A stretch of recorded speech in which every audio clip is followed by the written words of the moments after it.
पड़े ठंडी ठंडी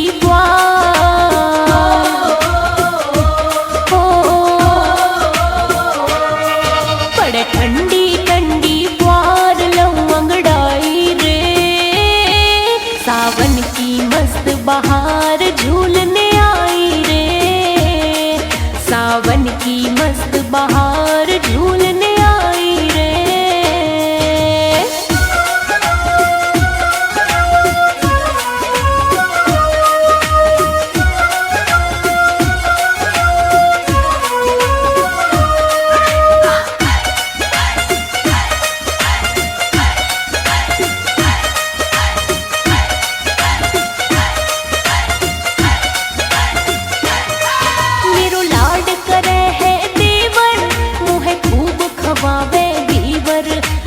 हरदम चटक मटक में और पहनू नए नए जेवर।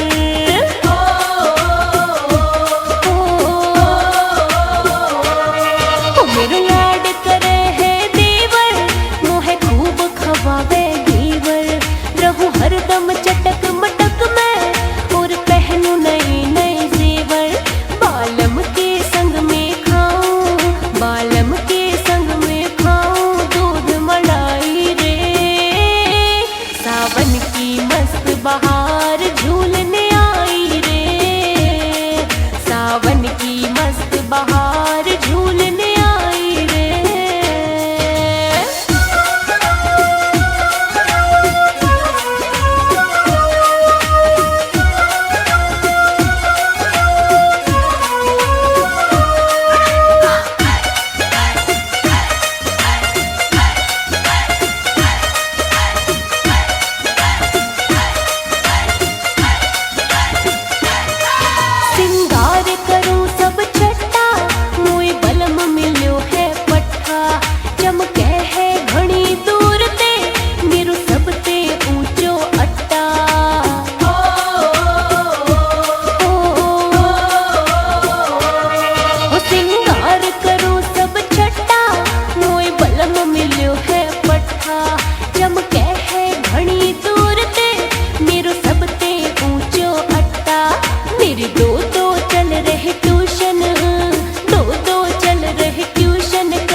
सावन की मस्त बहार झूलने आई रे। सावन की मस्त बहार झूलने आई रे। हाय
बन